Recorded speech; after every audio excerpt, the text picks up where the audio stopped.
koruptor yang baik dan benar. Tolong tangkap saya, Pak. Pak, tolong tangkap saya. Saya ingin memberikan contoh kepada seluruh koruptor lainnya. Tidak baik melarikan diri. Lebih baik kita duduk nyaman di pengadilan.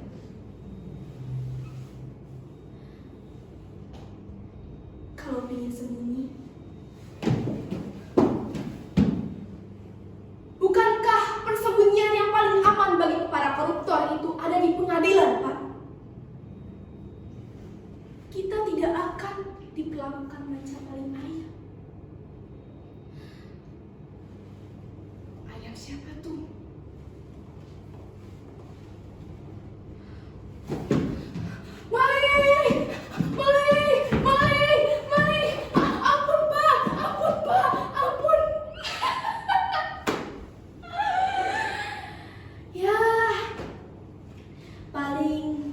Ditanyai sedikit-sedikit, basa-basi, minta hasil korupsi. Tidak ada salahnya kita berbagi pada jaksa, hakim, polisi. Anggap saja itu zakat untuk mereka. Toh itu juga bukan uang kita. Makanya saya di sini minta diadili. Oh, saya tidak hendak membantah. Itu urusan para pengacara saya. Untuk itulah mereka dibayar, membuat saya kelihatan tak bersalah. Bu, apakah ibu tidak akan membantah kalau ibu adalah seorang koruptor? Bu, berapa dana yang ibu korupsi? Bu, apakah ibu takut diancam? Oh, tidak. Maaf ya, saya sibuk. Bukan seperti itu. Saya hanya ingin meluruskan anggapan keliru bahwa koruptor macam saya tak lebih berdamu, bangsa tak berguna. Justru koruptor macam saya adalah aset bangsa. Kamilah yang menggerakkan roda perekonomian. Dengan korupsi, uang jadi terdistribusi, terjadi pemerataan. Jadi kami tidak menikmatinya sendiri. Kami juga ikut menyumbang untuk pembangunan rumah ibadah, menyantuni anak yatim, korban bencana alam, menyokong olahraga, iuran 17-an, banyak. Karena sebagai koruptor yang baik, kami tahu cara mengelabui. Dengan berbuat baik, kami dihormati. Duduk di depan bila ada hajatan. Oh, iya.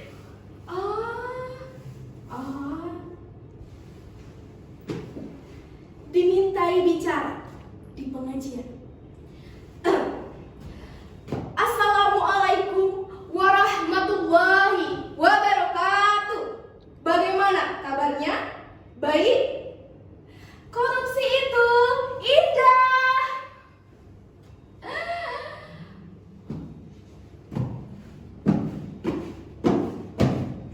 Penjarakan koruptor, tangkap koruptor.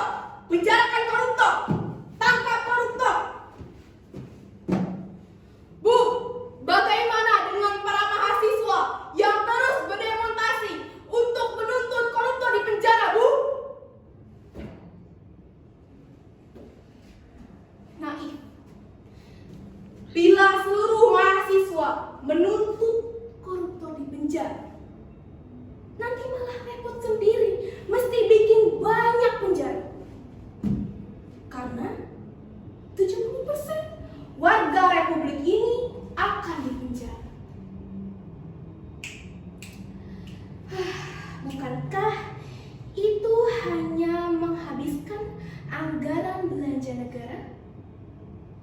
Percayalah, biaya memenjarakan koruptor jauh lebih tinggi ketimbang dana subsidi BBM yang dialokasikan untuk mengatasi kemiskinan. Jadi, memenjarakan koruptor justru kontraproduktif bagi keuangan negara. Daripada uang itu dihambur-hamburkan, lebih baik kita korupsi. Kemudian kita bagikan secara adil dan merata. Itulah korupsi yang adil dan beradab sesuai Pancasila. Atau istilah yang lebih trendy, itulah prinsip demokrasi di dalam korupsi. Sesuai trias politika, dalam demokrasi mesti ada distribusi kekuasaan yang sama antara eksekutif, legislatif, dan yudikatif. Maka, korupsi yang demokratis pun begitu. Eksekutif, legislatif, yudikatif mendapatkan keuntungan dan kekuasaan yang sama. Korupsi ibarat lokomotif demokrasi yang membuka gerbong-gerbong keuntungan dan semua orang ingin naik menikmati. Jadi, memberantas korupsi justru akan menggulingkan gerbong-gerbong demokrasi yang bisa menyebabkan keonaran para demonstran bayaran. Karena saya sebagai koruptor yang baik tidak ingin hal itu terjadi. Saya koruptor yang cinta damai.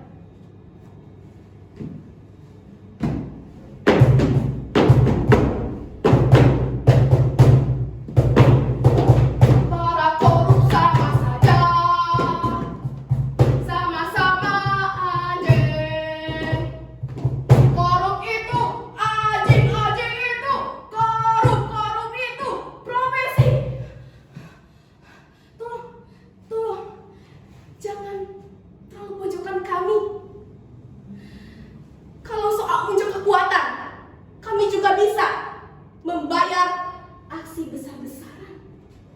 Pikirkan, bila seluruh koruptor di Republik ini menggalang aksi mogok satu hari saja, dari istana negara hingga kantor kelurahan mendadak sepi.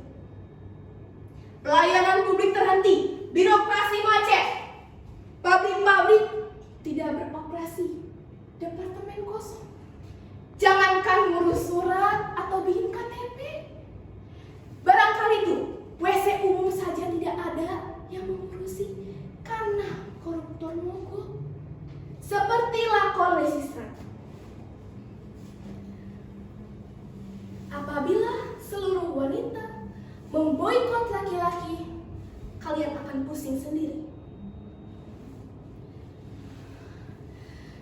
Kalian akan melihat betapa berkuasanya kami.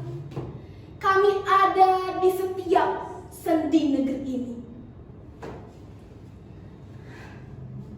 Jadi, bagaimana cara kalian membasmi kami?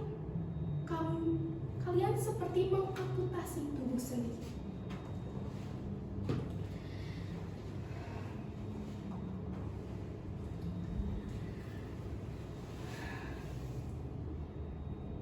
Karena daripada itulah, lebih baik kita hidup rukun dengan damai. Yang koruptor dan gak koruptor apa sih bedanya? MH Ainun Najib bilang, kesalahan hanyalah kebenaran yang tak tertutup. Maka yang tidak koruptor pun soal kesempatan yang tertunda. Koruptor atau bukan, semuanya akan dapat tempat, semuanya akan dapat giliran.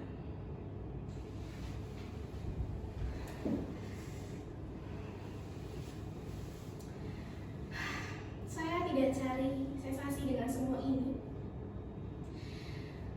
Saya hanya ingin memberikan tauladan kepada koruptor lainnya, bahwa koruptor bisa menjadi seorang yang budiman. Kalaupun maling, malingnya budiman. Seperti Robin Hood atau Johor. Bila kita korupsi, sekian peduli dengan wong cilik. Karena partai-partai politik kita tidak pernah mikirin nasib wong cilik yang terus-menerus terpuruk dalam kemiskinan. Maka kami, para koruptor, membantu mempercepat proses itu.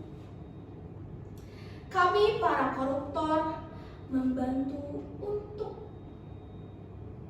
terus membuat keterpurukan dalam kemiskinan lahir dan batin. Kalau tidak, negeri ini akan terus menjadi negeri yang seolah-olah dan seakan-akan seperti yang dikatakan para kintri tersebut.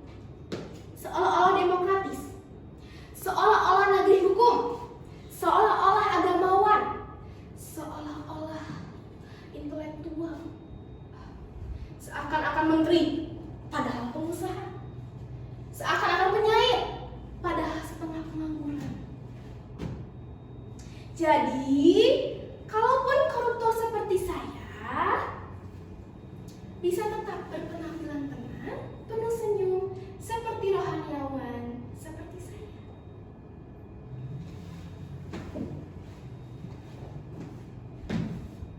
Anda terlalu melebih-lebihkan. Anda juga terlalu menempatkan koruptor sebagai seorang yang penting di negeri ini.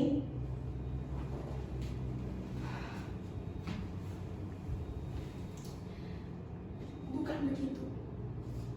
Sini dengar. Marilah kita menganggap koruptor sebagai pahlawan tanpa tanda jasa, tapi banyak harta yang berjasa mempercepat proses pembusukan sampah negeri ini. Atau ini adalah sebuah evolusi untuk menghidupkan tunas-tunas baru koruptor yang lebih bertanggung jawab terhadap bangsanya sendiri.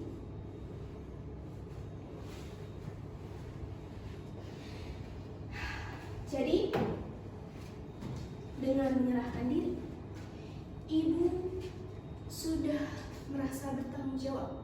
Begitu.